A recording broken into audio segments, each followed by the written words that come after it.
ከየት ነው ያመጡሽ? እስከ ዛሬ አልጋ እንዴት ማንጠፍ እንዳለብሽ እንኳን አታውቂም? ምንድነው አትንቀራፈፊ፣ ቶሎ ቶሎ በይ እንጂ። እያበላሸሽው እኮ ነው።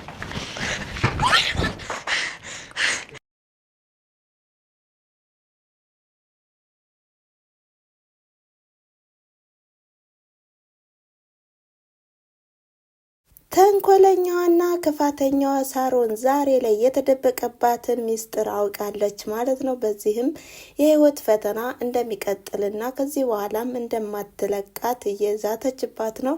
ሰላም ጤና ይስጥልን ውድና የተከበራችሁ የአስማረች ዩቲዩብ ተከታታዮች እንዴት ናችሁ? እኔ ደህና ነኝ፣ እግዚአብሔር ይመስገን።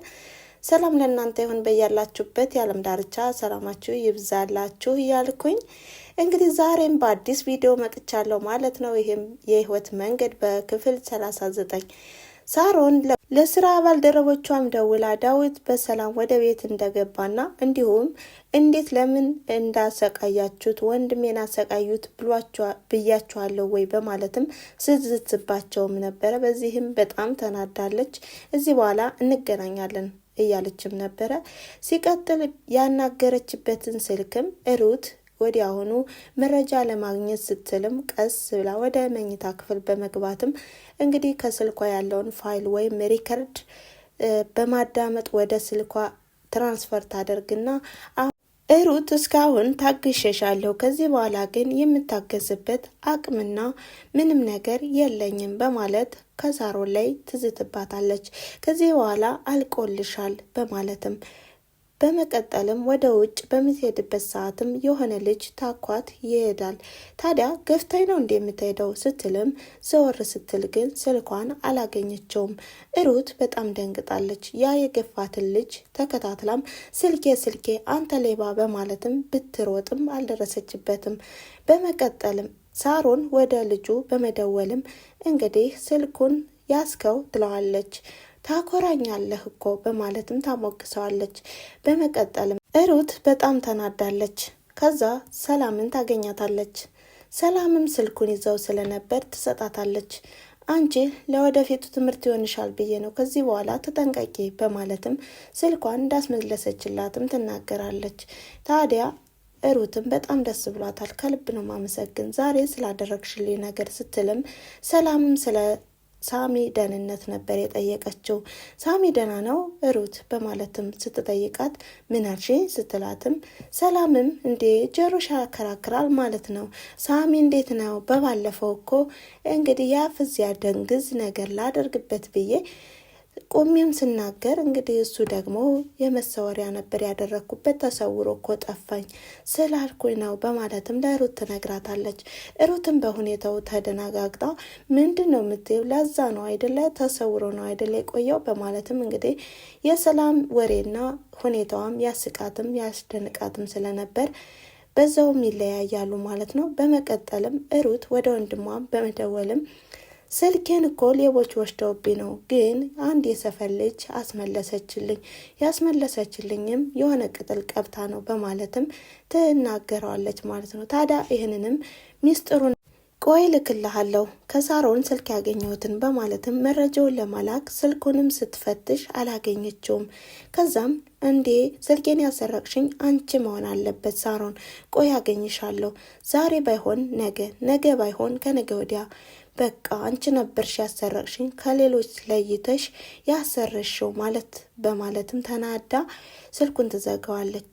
ታዲያ በዚህም ተናዳ ወደ ቤትም ትመለሳለች። ሳሮንና ሩት ተገናኝተዋል፣ ተፈጠዋልም።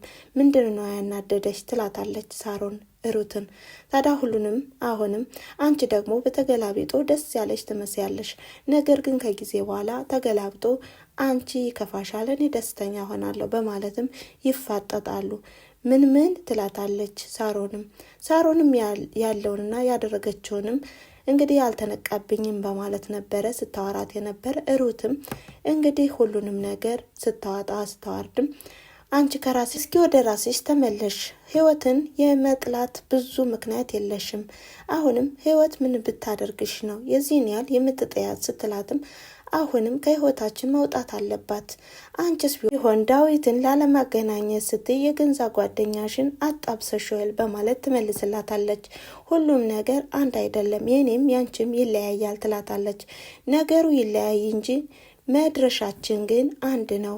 ስለዚህ በጊዜው ልቋጮ ብዬ ነው የህይወትን ነገር በማለትም በልበ ሙሉነት ትመልስላታለች። ያደረግሽው ነገር በጣም ክፉና አጸያፊ ነው። ስለዚህ ወደ ራስሽ ተመለሽ ትላታለች። ታዲያ በዚህም ሩት በጣም ትናደድና የሆነው ሆኖ ሁኔታውንም እየገባሽ ነው ትላታለች። ሳሮንም ምንድነው የሚገባኝ ምክንያት አለሽ እንደዚህ ያልሽበት ነገር ስትላትም ሩትም ከራሷ ጋር ተዋርዳለች ተዋራለች። ከዛም እረ ወደ ራስሽ ተመለሽ ሩት፣ አሁን እኮ ሳሮን ቀስ በቀስ ሚስጥሩን ልታዘረግፍሽ ነው በማለትም ሁሉንም ነገር አሁንም በትዕግስት ትቋቋምና ዝም ስትል አሁንም ሳሮን አየው ምክንያት እኮ የለሽም ስትላትም ሳሮንም ተነስታ እዚህ በኋላ መረጃ እንዴት መያዝ እንዳለብሽ ማወቅ ይኖርብሻል በማለትም አናዳት ወደ ክፍሏም ትገባለች። ታዲያ ሳሮንም ወደ ክፍሏ በምትሄድበት ሰዓትም ህይወት አልጋ እያነጠፈች ስለነበር አንቺ ውሻ ከዚህ ቤት ምን አለሽ? እዚህ ክፍል ለምን ገባሽ? ትላታለች። ህይወትም አንስታ እኔ እኮ ስራዬ ነው አልጋ እያነጠፍኩ እኮ ነው ስትልም ማን ግቢ ብሎሽ ነው? ሲጀመርስ የእኛን ዕቃ እንዴት ልትነኪ ትችያለሽ? ያንቺ እኮ ቆሻሻ እጅ ነው፣ በቆሻሻ እጅሽ ልትነኪው አይገባሽም በማለትም አሁንም ታናድዳታለች። ያነጠፈችውንም አልጋ ፍርስርስ ታደርግና አሁንም አንጥፊው ትላታለች። ምንድን ነው? ከየት ነው ባክሽ ያመጡሽ? እንዴት ነው የምታነጥፊው? አልጋ ማንጠፍ እንኳን እስካሁን አታውቂም ማለት ነው በማለትም አሁንም ያነጠፈችውን ፍርስርስ ታደርግና አንጥፊው ነው ምልሽ፣ እንደውም እኮ በቃ ደሞዝም ሰጥሽ በነፃ አይደለም በማለትም አሁንም ታናድዳታለች። ከዛም ቃታትም ትወጣለች። ህይወትም በጣም ተናዳ በጣም ስለደከማት ካልጋው ላይ አንገቷንም ደፍታ ስቅስቅ ብላ ታለቅሳለች። በመቀጠልም ሩት ተናዳና እንዲሁም እየተከዘች ስለነበር ዳዊት ያገኛታል። ምንድነው እህቴ ተክዘሻል? እንዲሁ አፍቅረሻል እንዴ በማለትም ያቅፋታል። እንዴ ወንድሜ አፍቅረሻል ወይ የምትለኝ ምን አይነት ጥያቄ ነው በማለትም ንፋስ እንድታገኝና እንዲሁም ወታ ወክ እንደምታደርግ ትነግረዋለች። ዳዊት በጣም እየተጨናነቀ ነው። ሰሞኑን እኮ ተቀያይረሻል፣ ጸባይሽም እንዲሁ አይደለም በማለትም ታዲያ በዚህም እንዳለ ስልክ ይደወልለታል። ዳዊት የህይወት ቤተሰቦች አድራሻ ማወቅ ይኖርብሃል፣ ወዲያውኑ እናግኝህ በማለትም ይደውሉለታል። ከዛም መጣው በማለትም ወደ ቦታው ይሄዳል ማለት ነው። ሩት አሁንም ውጭ ላይ ሆና እየተከዘችና እያዘነች ነው። ታዲያ ሳሚ ይመጣና ምን ሆነሽ ነው የምትተክዡ?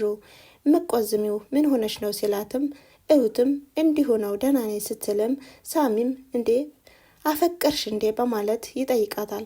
ታዲያ ሩትም በመናደድ የዛሬ ሰዎች ምን ሆናችሁ ነው አሟቸዋል እንዴ በማለት በመናደድም ትመልስለታለች። እንዲሁ የጠየቀች ሰው አለ ማለት ነው በማለት ወደ ቤት ይገባል ማለት ነው። በመቀጠልም ዳዊት ህይወትን ያወራታል። አሁን እኮ ስልክ ተደውሎልኝ ሂጄ ነበር በአንቺ ጉዳይ በቤተሰቦችሽ ጉዳይ በማለት ይነግራታል። ታዲያ ህይወትም ምንድነው ስትለውም አዎ ልጁን እኮ አግኝቸው በቃ የኔና አንቺ ቤተሰቦች ታሪክ ተመሳሳይ ነው፣ ነገር ግን የአባትሽ ስም የተለያየ ነው። ታዲያ በዚህም ደግሞ ሰውየው ገንዘብ ፈልጎ ከሆነ ብዬ ነበር። እናም መጀመሪያ ላይ ሳናግረው ገንዘብ እፈልጋለሁ ብሎኝ ገንዘቡንም ሰጠሁት። ከዛም ይሄን ነገር ሲነግረኝ ደግሞ እኔ ጭራሽ ላምነው አልቻልኩም። እንዴት ሊሆን ይችላል? የተሳሳተ ስም እኮ ነው በማለትም አሁንም በቃ መጣሁኝ በማለት ይነግራታል። ህይወትም እኔ አሁን ስለነሱ ተስፋ ቆርጫለሁ። አሁን የሚያሳስበኝ ከነሱ በላይ የልጄ ነገር ነው በማለትም ትናገራለች።